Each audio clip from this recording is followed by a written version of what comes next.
Assalamualaikum warahmatullahi wabarakatuh. Perkenalkan, nama saya Sally Selviani. Saya mahasiswa profesi nurse dari Universitas Muhammadiyah Tasikmalaya. Hari ini saya akan melakukan pendidikan kesehatan atau penyuluhan tentang penyakit katarak. Langsung saja ya. Sekarang saya sudah bersama dengan keluarga pasien yang akan saya beri penyuluhan. Assalamualaikum Ibu. Waalaikumsalam. Ibu, perkenalkan, nama saya Sally Selviani. Hari ini saya akan memberikan penyuluhan tentang penyakit katarak kepada Ibu. Kalau boleh tahu, Ibu dengan Ibu siapa? Dengan Ibu Ros. Ibu Ros, ya. Ibu, mungkin sekarang saya akan memberikan materi tentang penyakit katarak. Sebelumnya saya akan meminta waktunya dulu ya untuk kontrak waktu ke depan, mungkin sekitar 15 menit. Ya, gimana Ibu, bersedia? Saya bersedia. Ya. Nanti di akhir penyuluhan saya akan memberikan evaluasi kepada Ibu dengan memberikan beberapa pertanyaan. Langsung saja ya Bu ya, kita mulai aja. Oh iya, ini ada leaflet, namanya leaflet ya Bu ya. Nanti Ibu bisa baca-baca buat pegangan Ibu di rumah juga. Ya, ini Bu, mangga. Ya, bisa langsung dibaca aja. Iya Ibu, sebelum saya langsung ke materinya, sebelumnya saya ingin bertanya kepada Ibu, apa yang Ibu ketahui tentang katarak itu? Yang saya ketahui tentang katarak itu penglihatan menjadi tidak jelas. Tidak jelas. Oh iya, seperti buram gitu ya Bu ya. Ada lagi yang Ibu ketahui? Enggak, itu saja. Ya, berarti saya sekarang akan menjelaskan ya apa itu katarak. Katarak itu adalah suatu keadaan di mana lensa mata yang jernih berubah menjadi keruh. Nah, jadi si lensa mata yang normal itu kan bening ya, bening dan jernih gitu. Tapi kalau untuk yang mata katarak itu, nah seperti di dalam gambar ini ada. Jadi di yang tengahnya itu yang harusnya kita hitam kan ya. Ini mah ada apa? Ada putih itu seperti halangan apa gitu. Ini sih kayak kabut gitu. Makanya kan itu mempengaruhi nanti penglihatan orang yang menderita katarak itu. Jadi bisa penglihatannya buram atau seperti melihat kabut berkabut seperti itu. Di sini ada penyebabnya ya Bu ya. Penyebab dari katarak itu sendiri yaitu yang pertama ada proses penuaan atau usia lanjut. Biasanya ini terjadi pada usia 60 tahun ke atas ya Bu ya, atau 55 tahun ke atas, pokoknya udah lanjut usia. Yang ini bisa terjadi walaupun misalkan nggak itu mah dari jadi proses penuaan aja ya Bu ya. Terus yang kedua ada penyakit lain seperti diabetes mellitus. Nah, diabetes mellitus itu kan banyak komplikasinya ya. Nah, salah satunya bisa menyebabkan katarak juga. Terus kelainan bawaan atau kelainan kongenital. Kelainan bawaan itu biasanya kelainan yang dialami oleh bayi yang bisa bawaan baru lahir atau pokoknya kurang dari 1 tahun. Itu bisa terjadi juga pada bayi. Kemudian yang keempat ada dari obat-obatan yang dapat mengakibatkan kekeruhan lensa seperti kortikosteroid. Misalnya kortikosteroid itu seperti obat dexamethasone seperti itu. Jadi kalau misalkan kalau misalkan mengkonsumsi obat-obatan kortikosteroid terlalu lama, itu bisa menyebabkan juga kekeruhan kepada lensa. Kemudian ada yang kelima, yaitu penyebabnya disebabkan oleh trauma atau cedera. Misalkan trauma benda kebentur atau apa gitu, jadi ya kecelakaan atau terkena apa. Nah, bisa juga si penyebab kataraknya itu dari kecelakaan itu. Kemudian ada yang keenam itu dari rokok. Mungkin dari si paparan asap rokoknya itu ya bisa mengenai mata kita juga. Kemudian di sini ada jenis-jenis katarak. Secara umum jenis-jenis katarak itu terdapat 4 jenis. Yang pertama katarak kongenital.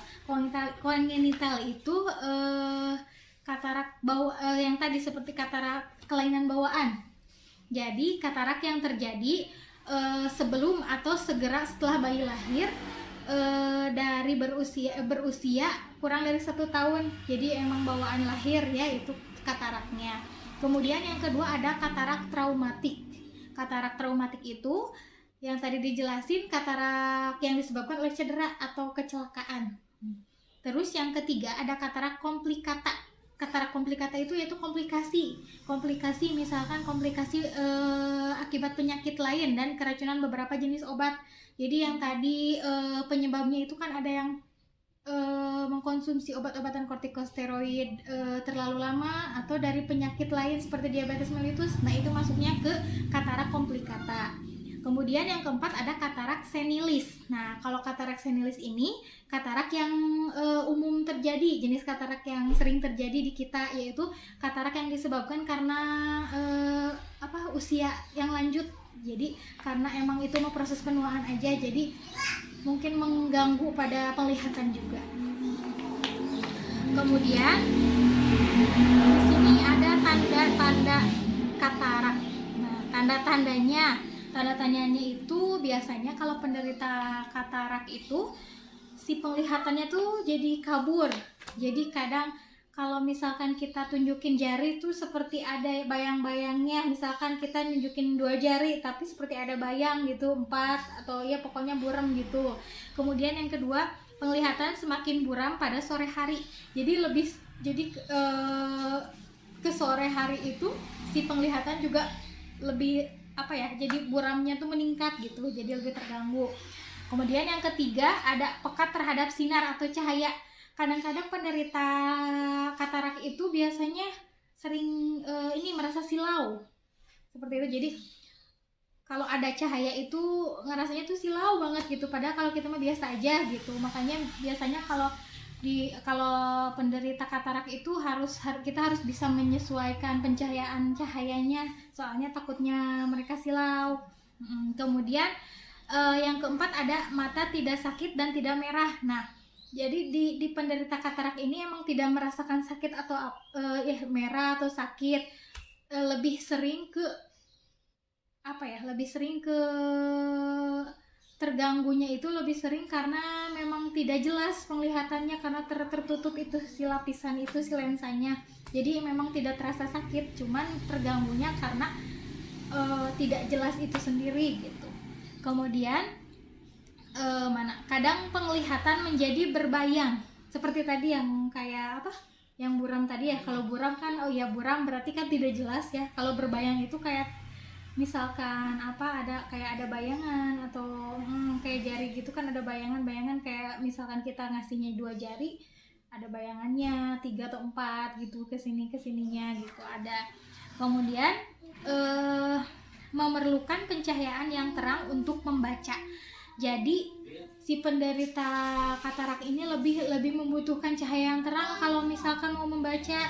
Tapi lebih baiknya kalau misalkan penderita katarak itu dikasih pencahayaan dari belakangnya. Jadi misalkan si lampunya dari belakang, misalkan kita mau bacanya gini, berarti kan si penerangan lampunya dari sana. Soalnya kalau dari sana berarti nanti suka silau. Jadi dari belakangnya bagusnya. Terus kemudian lensa mata berubah menjadi buram seperti kaca susu, seperti tadi di sini ya Bu ya. Seperti tadi di sini ada gambar. Nah, gambarnya kalau kita kan bening, yang ininya kan kelihatannya tuh si pupilnya tuh itu hitam. Kalau di sini kayak kaca susu, jadi agak bening gitu ya. Iya. Kemudian kalau untuk pencegahannya, bagaimana cara pencegahannya? Nah, kalau pencegahannya itu jika penderita katarak itu masih muda, biasanya dapat diatasi dengan memakan sayuran dan buah-buahan yang banyak mengandung vitamin A, vitamin C, dan vitamin E. Jadi kalau masih muda mah masih bisa ditangani. Terus kemudian yang kedua, jika sudah tua, kebanyakan sudah mengalami tanda dan gejala dari penyakit ini, segera diperiksakan ke dokter ahli mata sebelum parah. Jadi kalau misalkan udah orang tua makan ya beda dengan anak muda lagi. Jadi daripada lebih parah, mendingan langsung periksakan ke ahli mata. Nah, untuk penanganannya itu kalau misalkan ke ahli mata itu ada bagaimanakah penanganannya, yaitu jika penderita katarak masih bisa melihat dengan bantuan kacamata, maka tidak perlu dilakukan pembedahan. Jadi emang umumnya sih melakukan pembedahan ya kalau misalkan yang katarak itu, soalnya nanti bisa si lensanya diganti atau atau si lensanya itu diangkat gitu. Jadi jadi si lensanya diangkat nanti diganti sama lensa buatan. Lebih kebanyakan sih emang seperti itu pencegahannya.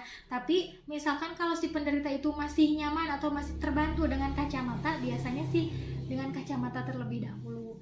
Terus untuk yang pembedahan ya ada bisa melakukan kacamata, tapi kalau misalkan udah parah biasanya sih langsung dibedahkan ya. Untuk pembedahannya tuh terdiri dari 2 langkah penting, yaitu yang tadi saya jelaskan. Yang pertama pengangkatan lensa, kemudian yang kedua penggantian lensa dengan lensa buatan. Jadi si lensanya tuh diganti gitu. Jadi si lensa yang udah buramnya itu diangkat, kemudian nanti diganti dengan lensa buatan yang bening lagi gitu. Jadi nanti perlihatannya bisa jelas lagi. Kemudian biasanya operasi katarak berlangsung dengan aman dan jarang terjadi infeksi setelahnya. Jadi beda sama operasi yang lain kan ya, bisa saja terjadi ada resikonya infeksi. Tapi sih ini juga tidak menutup kemungkinan mungkin ya kalau prosedurnya ini atau misalkan perawatannya juga tidak benar, nanti kalau udah operasinya bisa saja terjadi infeksi. Tapi jarang sekali kalau operasi katarak itu terjadi infeksi. Kemudian biasanya orang yang sudah mengalami operasi katarak itu diberi tetes mata atau salep dan harus menggunakan pelindung mata untuk memastikan luka pembedahan benar-benar sembuh. Jadi pasien dengan post-op katarak setelah operasi katarak biasanya diberi obat tetes mata atau salep. Jadi itu untuk obatnya. Terus harus ditutup terus biasanya, soalnya agar tidak terkena debu sampai benar-benar sembuh gitu. Nanti kalau misalkan udah sembuh biasanya nanti kontrol lagi. Dan biasanya kalau dokter sudah periksa dan lukanya sudah bagus, biasanya nanti si pelindungnya sudah bisa dibuka seperti itu. Nah, Ibu mungkin penjelasan dari saya tentang penyakit katarak ini mungkin selesai sampai di sini. Sebelum Ibu mau ada yang ditanyakan? Tidak mengerti Ibu dengan penjelasan saya? Insya Allah. Itu ya. Kalau begitu, mungkin sekarang saya mau evaluasi ya Bu ya kepada Ibu. Seperti tadi yang saya bilang kepada Ibu, nanti di akhir saya akan memberikan beberapa pertanyaan. Bagaimana Ibu, siap? Siap. Oke, yang pertama tadi kan saya udah jelaskan penyakit katarak itu. Yang Ibu tangkap dan yang Ibu mengerti penyakit katarak yang sudah saya jelaskan. Penyakit katarak itu apa sih Bu? Katarak adalah suatu keadaan di mana lensa mata yang jernih dan bening menjadi keruh. Oh, menjadi keruh ya Bu ya. Jadi si pupilnya yang tengah-tengahnya itu tuh yang harusnya bening, jernih, tapi ini mah jadi ada keruh seperti putih gitu ya Bu ya. Iya. Terus untuk penyebabnya, Ibu bisa menyebutkan 2 dari 6 penyebab yang tadi saya sebutkan? Bisa dari penuaan usia atau lanjut usia, terus dari rokok juga. Iya, baik. Kalau ini jenis-jenis katarak itu tadi kan saya jelaskan yang umum terjadi itu ada 4 jenis ya Bu ya. 4 jenis itu, Ibu bisa menjelaskan 2 dari 4 jenis itu? Ada katarak kongenital dan katarak traumatik. Kalau kongenital biasanya? Kongenital itu terjadinya sebelum atau setelah bayi melahirkan. Pokoknya bayi itu kurang dari umur 1 tahun. Iya, jadi bawaan ya Bu ya. Jadi bawaan lahir gitu, terjadinya tuh sebelum si bayi berusia 1 tahun. Kalau yang traumatik yang terjadi karena trauma atau cedera seperti kecelakaan terjadi pada mata. Iya, seperti benturan atau apa ya Bu ya. Oke, terus untuk tanda-tanda kataraknya yang Ibu tangkap tadi dari saya yang jelaskan, apa saja coba Ibu? Penglihatan menjadi kabur, penglihatan semakin buram pada sore hari, peka terhadap sinar atau cahaya. Iya, jadi silau ya Bu ya. Seperti itu. Kalau untuk penanganannya selain dengan kalau misalkan si penderita itu masih muda, masih bisa masih bisa dicegah dengan mengkonsumsi banyak sayuran yang bervitamin ya Bu ya.